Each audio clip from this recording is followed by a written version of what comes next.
I mean, I think it probably would, and to be honest, I don't think you're alone. A lot of people think they're alone when they come to sort of being afraid of flying. But I mean, obviously, our cabin crew deal with this on more or less a day-by-day basis. We've got about 1,300 flights a day now, and of course, this thing is actually quite routine. And what we do find is that there are a number of people that have got a fear of flying that actually have to fly, whether it's for business. It's very difficult to turn around to your boss and sort of say, well, actually, I can't go on this business trip because I don't like flying, because actually I might have to look for another job. So there's an awful lot of pressure on a lot of people, and you'll find that typically the numbers are even as high as 1 in 6 actually just don't like flying. So the course is really there to help people that if they do have to fly, it's just to get them over that initial thing of, being comfortable. They won't necessarily love flying afterwards, but if they can do it without the anxiety or having to take valium, or some people just will quite happily go and have a shot of vodka and tonic before they leave because they just want to be relaxed when they fly. But the course is really all about training the brain and getting them to the point where they don't need to rely on those substitutes such as valium or alcohol. Yeah, I'm quite glad I don't take that anymore. No, it's not nice stuff. Your course is divided into 2 parts. Can you please describe what happens in each part? Yes, certainly. The course has been split up over a couple of days, and the reason why this has been done is just to remove that anxiety. We've talked about the element before about sort of training the brain and understanding that. So the first evening course, we call it a course, but actually you could describe it as a show. Essentially, it's the main presenter is Lawrence Layton. He's a lovely chap. He's hugely talented. He's really, really good. And what we do in the first evening session, which is done typically at a hotel that's close by to the airport, is that we go through initially about understanding whether your fear is rational. Is it something that's rational? I mean, and usually that takes about sort of 20 minutes or half an hour. Then I come in and do my little bit. My bit's all about the technical aspect of flying. So I talk to the people, the audience, about the sights, the sounds, the sensations, and we've got some typical questions that get asked week after week, and those I tend to run through just as a matter of course.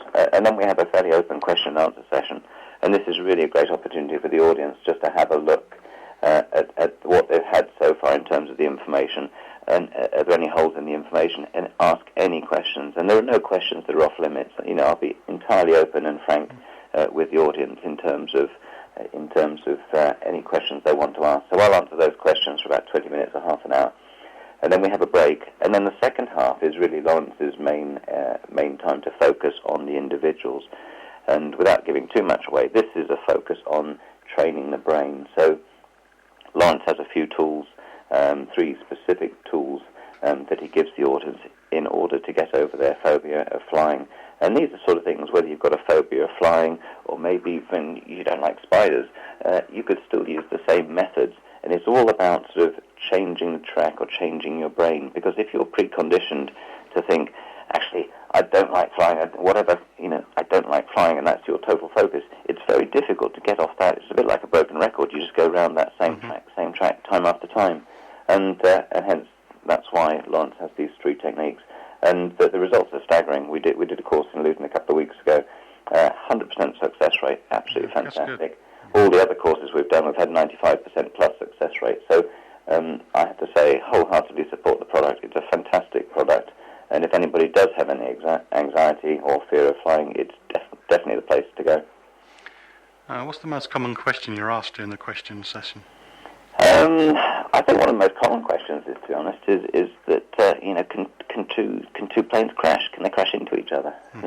And there's obviously when you look at the sky above you, you don't really it seems as if it's completely open, it's completely free. Well, it isn't really. It's all very structured and a little bit like a road network, but there is a road network in the sky. So what people don't realise is that it's not haphazard. You don't just sort of take off from London, for example, from one of the London airports, and head in a straight line towards Paris. That's not the way it happens. There are sort of corridors in the air, we call them, a little bit like you have roads on the ground. In addition to that, of course, there are a number of mitigations in terms of what air traffic control have, in terms of their collision alerting systems from an air traffic control side. And of course, on board, we have something called TCAS, which is Traffic Collision Avoidance System. And this is a hugely complex bit of kit. It's commercial aircraft. In fact, most, even general aviation aircraft, have got it fitted. And basically it's a system that would alert the pilots of an aircraft. If there was an aircraft on a converging track that was potentially going to be a conflict, it gives the pilots an aura warning to say, hey, watch out, this traffic's coming. If it gets within a closer proximity, it would then give avoiding action to the aircraft, but it would also give the opposite avoiding action to the conflicting aircraft. So therefore, you'd always maintain that separation because it would give you opposite instructions. So if I was in aircraft A, I'd be told to climb. Aircraft B would be given an instruction to descend, ensuring that the separation is maintained and, of course, conflicts are avoided. So although it's a regular question, and it's a perfectly normal question, it's a really good question, there's an awful lot of mitigation in place to avoid that happening. So no, in essence, a collision shouldn't happen, couldn't happen. That's reassuring to hear. Do you have any really unusual questions? I think we always get unusual questions, to be quite honest, and these questions are dealt with by the cabin crew, our cabin crew, on a routine basis. I mean, easyJet cabin crew, within their training, we talk them about how to deal with passengers, and that's a key part of our focus. Looking after the customers, obviously one of our key priorities, and that's really important to us. So we do get some bizarre questions. In fact, the last course we did, I think one of the phobics was more interested in how she could join the Mile High Club and how big the toilet was. So a little bit of a curveball question there. I didn't know quite how to answer it.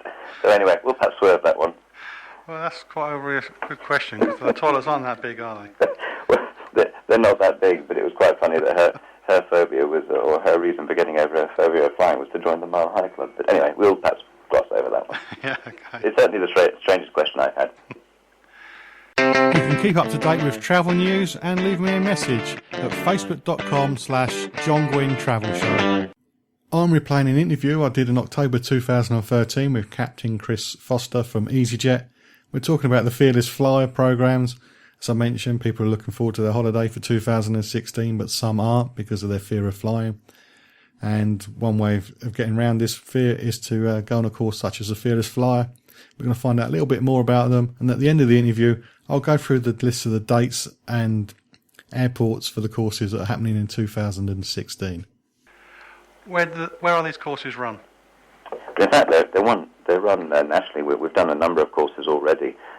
We've done courses in Glasgow, in Bristol, I think we've done about 3 in Luton now. In terms of the next courses, we've got courses coming up of course we did Bristol last weekend. We've got courses coming up in Gatwick, Manchester, Liverpool, Stansted and Glasgow. In fact, the Gatwick course is only a week away. 11th, the course in the evening, 11th of October, and the flight, the second part of the course is, of course, the experience flight. That's the day later on the Saturday. And then the next one local to your listeners would be in Stansted, and that's the 15th of November, Friday the 15th of November, and the flying experience flight is on the 16th on the Saturday. Our biggest problem is turbulence. Are you able to demonstrate that on the experience flight? Absolutely. We don't tend to. We take the weather it is. We can't influence that. Mm-hmm. What we will try and do, though, is we spend an awful lot of time during the evening course or the show talking about turbulence, because it's really important to my mind that the audience, the phobics, get a full understanding of exactly what's happening, and also the confidence that they know what's going on, and also how hugely solid the aircraft are designed in terms of withstanding turbulence. Mm-hmm. The big thing is with turbulence quite often is, in fact, the perception. You feel as if you're being tossed around much, much more than you actually are. When you actually sort of realise that the sensation you feel in your seat is greatly amplified. If you look at the aircraft from the outside, what you feel is really bad turbulence might only be, say, 5 degrees or 10 degrees of roll on the aircraft, which actually isn't a great deal. So it's getting to that point. Your question specifically is about sort of, can you always cover turbulence on the experience flight? Well, the answer to that is no, you can't always do that. What we do try and do, though, is have an experience flight which is representative of a normal day's flying. So we do a normal taxi out, we do a normal takeoff, we'll climb up to altitude, we'll do a little bit of level flight. If we have the opportunity, if we can see, if the pilots can recognise there's a little bit of turbulence, we will actually head towards that, because actually it's really good to have the commentary. And while we're doing the experience flight, either myself or one of my colleagues will be doing a little bit of a dialogue, a little bit of commentary on exactly what's happening at all phases of the flight. So if you do go through any turbulence, you've got the reassurance of a captain in the cabin on the PA system, just giving you reassurance of exactly what's happening, explaining what's going on. But yes, if we have the opportunity to fly into a bit of turbulence, we would do.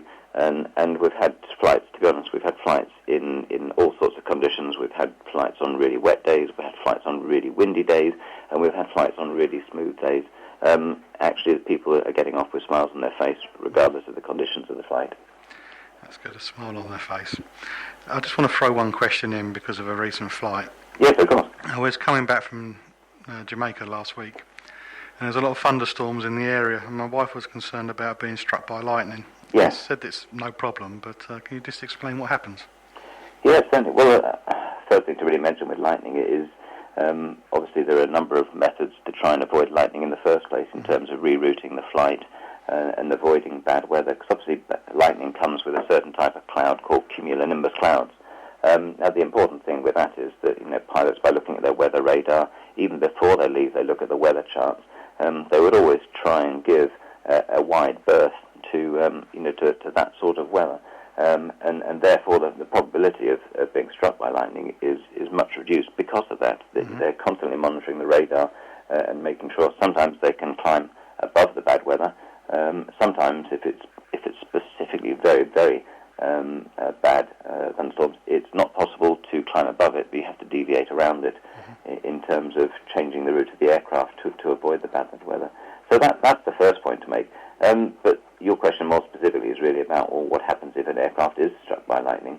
The answer to that really is, in fact, that the aircraft are tested to the level where it can, or they can, withstand a lightning strike. They're designed to withstand a lightning strike. In fact, if you look at the wing of an aircraft and the tail, you'll see some little metal wires which come out from the trailing edge. That's the back edge of the airfoils, and those are called static wick discharges.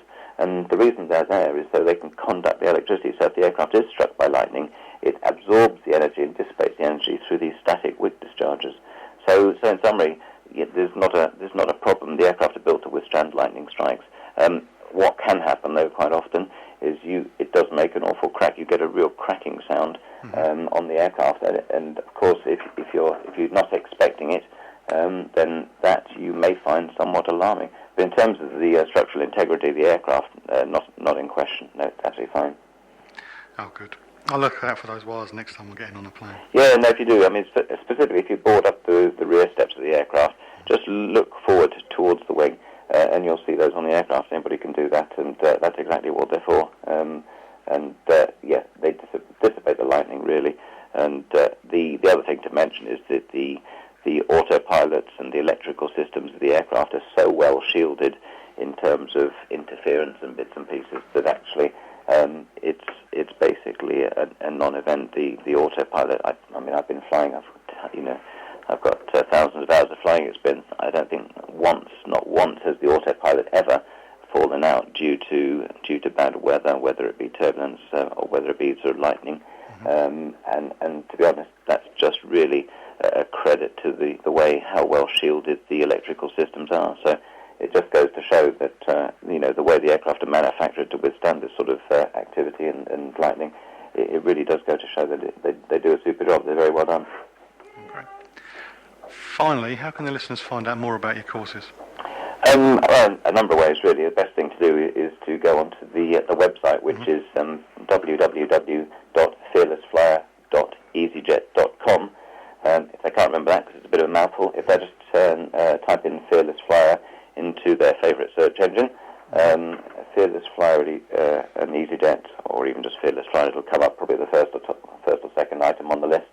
There's a website there. It's got information about the course specifically, about the individuals on the course in terms of meeting the team, find out a little bit more about Lawrence and myself. It's also got future courses on there at the moment. And there's also an opportunity that if you want to register interest in different areas, for example, you can also do that with your choice of airport. So what we'll do is make sure that when the courses are released for next year, we make sure that we cater for everybody as best we can. But like I say, it's a national thing.